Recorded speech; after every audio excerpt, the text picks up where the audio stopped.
अवैध रूप से सीमा पार कर अजमेर में रह रहे 6 बांग्लादेशियों को किया गिरफ्तार, देश बदर करने की तैयारी, हजारों संदिग्धों पर कसा शिकंजा, डॉक्यूमेंट की हो रही है जांच।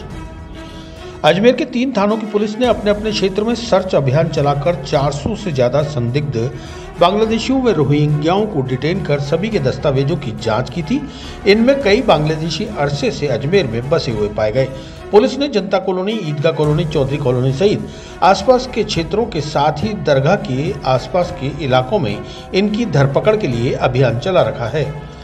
आश्चर्य की बात यह है कि अवैध रूप से बसे अधिकांश बांग्लादेशियों के पास भारतीय नागरिक होने के पहचान के वैध प्रमाण पत्र भी पाए गए, यानी Aadhaar card, voting ID, PAN card, ration card आदि। दरअसल बांग्लादेशियों को पकड़कर वापस बांग्लादेश भेजने की प्रक्रिया इतनी जटिल है कि सीआईडी और पुलिस भी इन्हें पकड़ने के लिए निरंतर अभियान नहीं चलाती।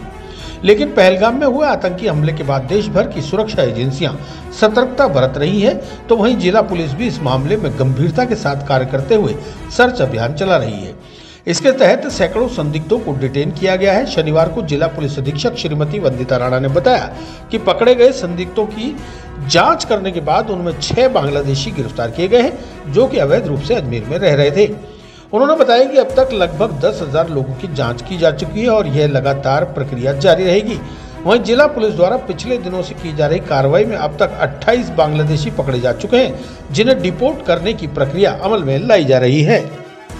देखिए, ये एक सघन अभियान है जो निरंतर जारी रहेगा। कल जो है वो सबसे लार्ज स्केल पर हुआ था। हमने पूरे के पूरे जिले में 250 से ज्यादा लोगों को चेक किया, डिटेन किया गया। उसके बाद उनके सारे डॉक्यूमेंट्स चेक किए गए। डॉक्यूमेंट्स चेक करने के आधार पर कोई अगर बांग्लादेशी मिल रहा है तो उसके खिलाफ कार्रवाई की जा रही है। कल के दिन में हमें जिले में 6 बांग्लादेशी जो हैं वो पकड़ के आ पाए, जो इलीगली इंडिया के अंदर रह रहे थे। उनके खिलाफ जो अग्रिम विधिक कार्रवाई है वो जारी कर दी गई है। डोर टू डोर सर्वे भी चल रहा है और उसके साथ साथ जहां पर एक साथ मात्रा में कई सारी जगह पर इस तरीके से लोग रह रहे हैं जहां पर हमें ये लगता है कि शक की स्थिति है, तो वहां पर विशेष रूप से लोगों को साथ में वहां पर जाकर सीआईस के थ्रू या फिर थाने पर बुलाकर सघन चेकिंग जो है वो निरंतर की जा रही है और ये जारी रहेगी।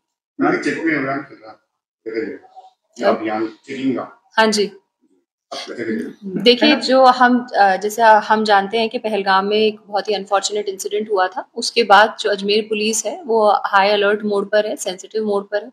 उस चीज को ध्यान में रखते हुए शहर में लगभग 15 जगहों पर हमने नाके स्थापित किए हैं, जो पूरे दिन जो है वो फंक्शनल होते हैं। जो गाड़ियां आ रही जा रही होती है उनकी चेकिंग करते हैं और जो भी उनके खिलाफ लीगल एक्शन, अगर कोई बदमाशी करता हुआ नजर आता है तो उसके खिलाफ एक्शन लिया जाता है। इसी के साथ साथ हमारी जो इंटेलिजेंस एजेंसी है वो भी पूरी तरीके से काम कर रही है और इंटेलिजेंस के बेसिस पर अगर कोई भी किसी इलीगल गतिविधि के अंदर इन्वॉल्व पाया जाएगा तो उसके खिलाफ सख्त कानूनी कार्रवाई अमल में लाई जाएगी। अब तक कितने संदिग्धों को चेक कर चुके हैं?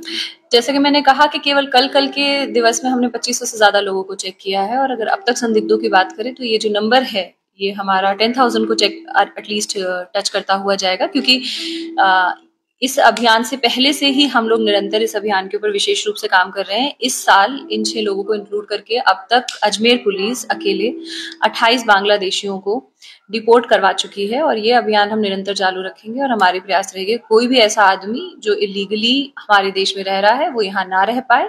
लीगली जो लोग रह रहे हैं, जो देश की जनता है, उसको किसी प्रकार की कोई इनकन्वीनियंस ना हो, लेकिन इलीगल रहने वाले लोगों को बख्शा नहीं जाएगा। अभी मैम जो 6 लोगों को आपने डिटेन किया है, इनके पास से क्या भारतीय नागरिकता या आधार कार्ड, इस तरह के राशन कार्ड? मैं आपको बताऊं, आधार कार्ड जो है वो सिटीजनशिप का डॉक्यूमेंट नहीं है। जो सिटीजनशिप का डॉक्यूमेंट है वो वोटर आईडी कार्ड है, पासपोर्ट है, इस प्रकार के डॉक्यूमेंट्स हैं। तो यदि किसी के पास आधार कार्ड है केवल तो वो सफिशिएंट नहीं है। बाकी डिटेल में जाके हर डॉक्यूमेंट की चेकिंग की जाती है, क्या वो जो डॉक्यूमेंट लेके घूम रहे हैं वो ऑथेंटिक डॉक्यूमेंट है भी कि नहीं है, और अगर डॉक्यूमेंट गलत बनाया हुआ है तो उसके अकॉर्डिंग भी विधिक कार्रवाई अमल में लाई जाती है। इसके अलावा हमारे जो सूचना तंत्र है, टेक्निकल सर्विलांस है, उन सब चीजों की मदद ली जा रही है। इन 6 लोगों के पास मैम क्या क्या डॉक्यूमेंट आपको? देखिए, ये जो है ये एक अनुसंधान का मतलब ये हमारी जांच का विषय है और हम सारी चीजें जो हैं जिससे कि और लोगों को सतर्कता ना हो, इसलिए मैं सारी चीज खोलना भी नहीं चाहूंगी यहाँ पे कि किस तरीके से क्या कर रहे होते हैं। लेकिन हम इनकी जब तलाश लेते हैं तो कई बार हमें बांग्लादेश के डॉक्यूमेंट्स भी मिलते हैं और भी कई संदिग्ध चीजें मिलती हैं जिसके आधार पर हम निर्णय लेते हैं। कितने सालों से रह रहे थे? हर एक आदमी का अलग अलग है, कोई अलग अलग समय से यहाँ पर रह रहा है, वो आपके साथ शेयर कर दी जाएगी इन्फॉर्मेशन। चिरंजीवी भव भाग 1 7 चिरंजीवियों के रहस्य की वैज्ञानिक खोज करें। नरेश राघानी मधुकर की चिरंजीवी भव विज्ञान कथा और पौराणिक कथाओं का एक असाधारण मिश्रण है जो आपको प्राचीन हिंदू पुराणों के माध्यम से एक रोमांचकारी यात्रा पर ले चलेगी। हिंदी और अंग्रेजी में उपलब्ध है। अपनी कॉपी आज ही बुक करें।